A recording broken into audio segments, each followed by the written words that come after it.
Welcome to the breakdown. We're here. We're gonna break stuff down. I'm Despon. And I'm John Madden for Tough Actin' Tenactin. Alright, let's get right to it. This is the second in our breakdown series, and this time we'll be covering a match where Despon flies a gunship, which is an overpowered piece of trash that one-shots everything in sight, or so I've heard. A lot of gunships in this match, a lot of railguns, and a lot of really passive kind of give the other team the opportunity to look at you and potentially take a kill shot. Lots of peeking around corners. Yes. Although technically I guess they're not corners if it's a round pillar. I'm seeing a pretty clear pre-made Odson, Scal, Suin, and Yui with a pretty balanced comp, at least amongst the four of them. One scout, two gunships, one bomber, which in ground game terms is basically one tank, two DPS, one healer. Right off the bat, you're going for the pillar DO. I'm going for the early death to someone who knows I'm going for the pillar DO. I really like this sequence. Just I don't know if it was planned on their part, but Odson coming around the main center pillar, kiting you and not kiting you, but taking your attention, and Yui getting settled in for a kill shot was really nice. That's the sort of tactical awareness you have after you play enough GSF. Like Yui knew that someone was going to go get that DO, and someone happened to be me, and Yui was waiting for that to happen. And on their comp imp side, I'm seeing two pretty, I'm guessing, new players, Lyco and Tycho, I think their names are. You're actually looking at Lyco right now. They're both flying strike fighters, and this is going to be a theme throughout the entirety of the match because we're going to see a lot of people in strike fighters that shouldn't be, namely anybody who flies a strike fighter in the game. Tripled. Strike again. The imp side at one point I think fields half strike fighters in what's primarily a gunship match, which isn't a wise decision. Tracking an enemy missile. Had a fairly long engagement with Skill there until Arnrick took him out. Which, as someone flying a gunship, is pretty much all you can ask for. If you can't kill them, hopefully one of your teammates can.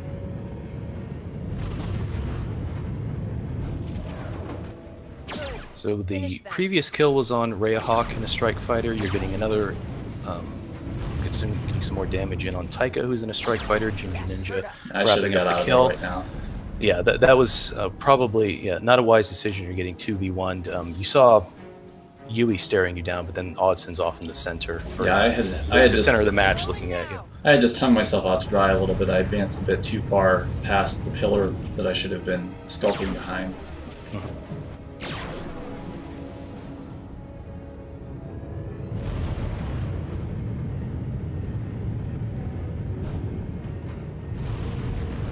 Suin finds that part of the map and parks there for most of the match. It's very difficult to dislodge a bomber from that position unless your team is putting together like a pretty concerted forward effort. Right.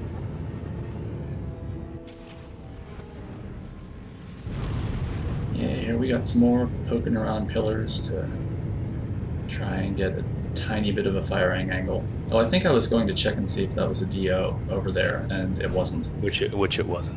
Yeah.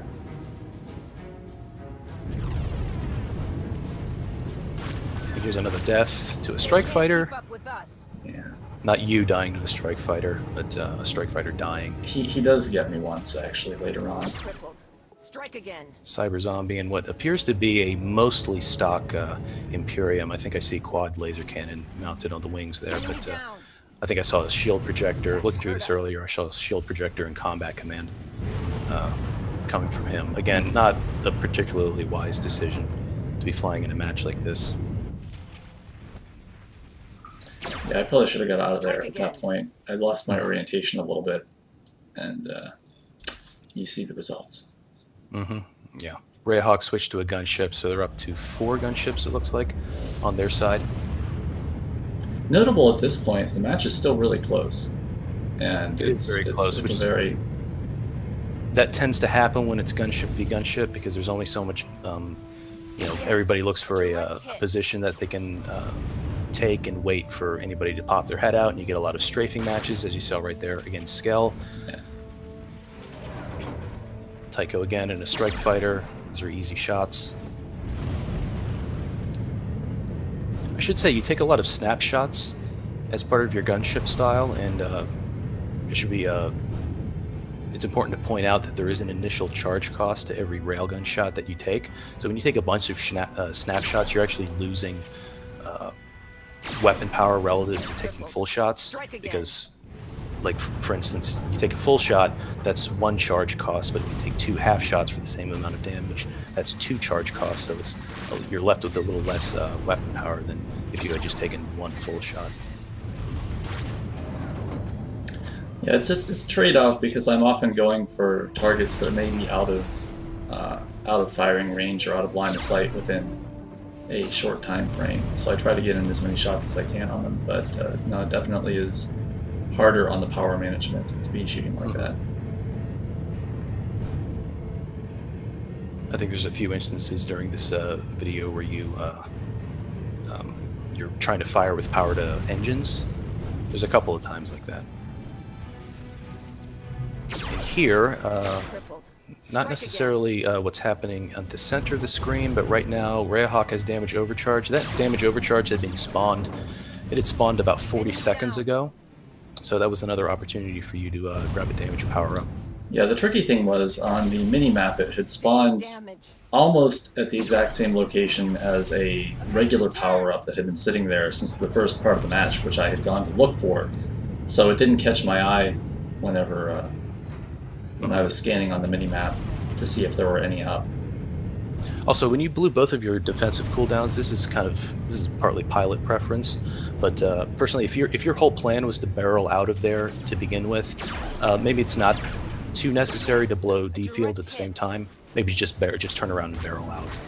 Likely so. I'm still getting used to using D field again. I had used feedback shield for a very long time, almost exclusively, and given the prevalence of gunships in matches that I've fought since I returned to playing more, I decided I'd give D field a shot and see what I could do with that. So I'm kind of getting used to the timing of that again.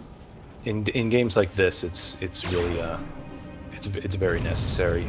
Feedback works well. I mean, we can talk more about feedback in future videos, but it works very well against scout-heavy matchups on certain servers like Progenitor or Ebonhawk. But in general, D-Field is probably the best bet, especially in gunship rules. Yeah. Good eye from Ginger Ninja there to pick up the DO. Even if it was a fairly obvious spawning location on my side of the map, people often just don't notice it or leave it sitting there like it's just some large red pulsating object that has no meaning to the outcome of the game. Well, if you haven't done your research, that really is all it is. And that is one of the easier spots to memorize, being on top of that land bridge there.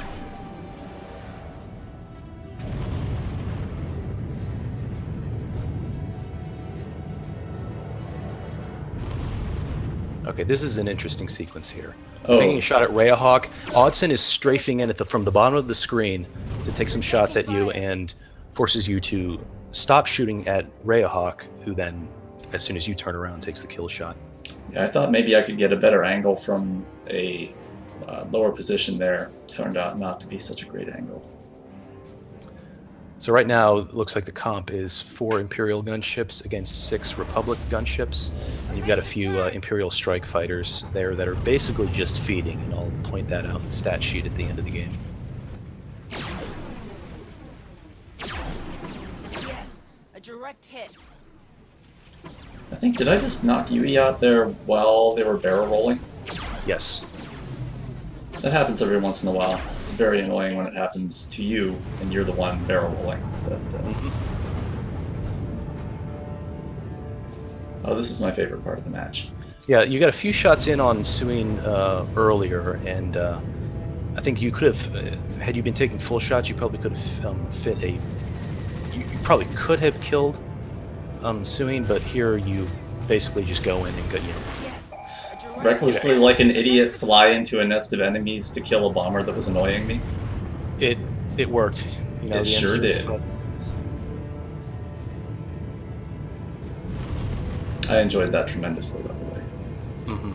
And at this at this point, you're starting to see the effect of the 6 gunships taking hold on the 4 gunships. So we have, it's basically 4v6 with the strike fighters doing nothing more than feeding your team kills. I got a little karmic payback there for risking my neck earlier and getting away with it that time. I just stuck my neck out a little too far again. With the lead at 10, it's not a huge concern. Yeah, that's more or less why I was being as recklessly offensive as I was in this. Although I can't really guarantee that had it been closer, I would have had the patience to sit back and just wait for things to happen either. Yeah, I mean, it's I forget how many times you died in this match, but 7. if you're the kind of person, 7, yeah. If you're the kind of person who like doing stuff like this will die like 15 times in a game, yeah, I wouldn't advise it. But if you can get away with it to the point where you're just dying like 6, 7, 8 times even, assuming you get a decent point production, I think it's a fair trade-off. Look at the very slow strafing around the edge of the rock. Very slow. So slow. This is why I hate matches like this. Just gunship be gunship. It's a lot of waiting around and a lot of I don't want to say sitting on your hands, but because you're certainly not sitting on your hands with the amount of movement that you're doing. So here's a question. Should my team, at this point, or even a little earlier, have started to be more offensively active? No, because you have the lead right now, and I think that justifies whatever decisions they're making at the time. Should the opposite team be more offensively active? Certainly by not flying strike fighters. I mean, two of the players have kind of an excuse. They're very new, and they probably don't know. Sure. I'll point them out later, but like I don't like Cyber Zombies flying an Imperium right now, as you see. There's no excuse to be flying an Imperium. Like I feel right now that down 42 to 33, the imp side should be pressing offense and not just sitting back and waiting for things to happen to them. Mm-hmm.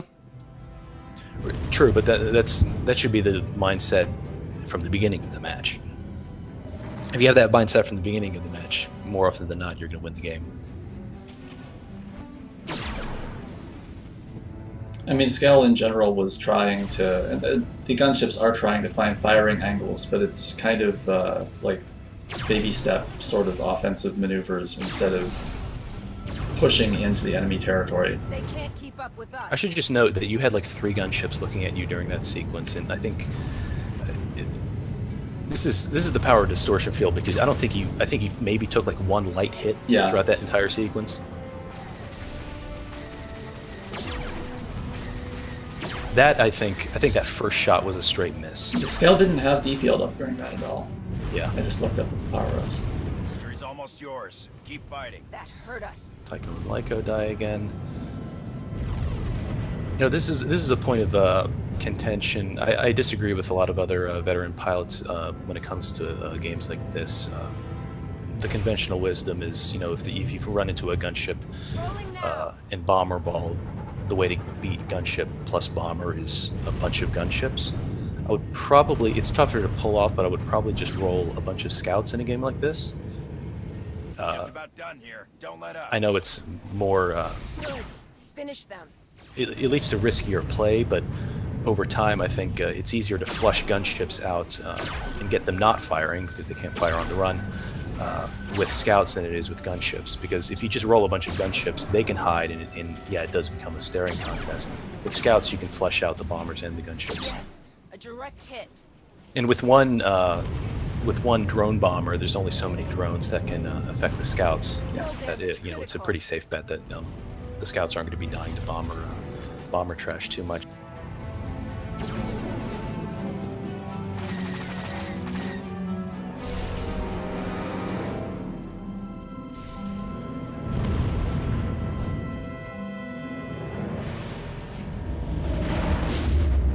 They can't keep up with us. So you died 7 times, but you got 19 assists. Fine. 61% shooting is okay in a game like this. But if we're looking at the end scoreboard, those 2 new players that I mentioned earlier, Lyco and Tycho, they combined to go. They were both 0, 1, and 11. One shot 1%, the other one shot 5%. They were clearly new players. It's nothing on them, but this is like if you're going to fly a new ship, please don't fly a strike fighter in a gunship heavy match like that because you're going to have an experience like that. If they had flown scouts, they probably still wouldn't have done very well, but they certainly wouldn't have died 11 times. Probably not. Cyber Zombie, who was in an Imperium the entire match, as far as I know, went 3 and 8, so -5, -11, -11. That's almost 30 kills, 30 points, just basically given to your team right there, and you only won by 12 points. So if those players are able to just like break even, it's a much closer game, and they likely win. The Imperials do, just on the strength of their pre-made. I mean, it's important to note that this isn't really a criticism of the new players. They got put into a match that was a very difficult one for new players to have any kind of effective role in. They had just two ships. They're either going to be rolling with a Black Bolt or a Ricer. Yeah. The Black Bolt's a better play in a game like that. I mean, I made the point earlier about full scouts being the best call in a game like that. Well, not full scouts, maybe like 6 scouts, 2 gunships, something like that. Yeah. But stock Black Bolts aren't going to do much either. But at least you can barrel roll away and stay out of range of the gunships for the most part. And have more base evasion to begin with to keep you a little bit safer.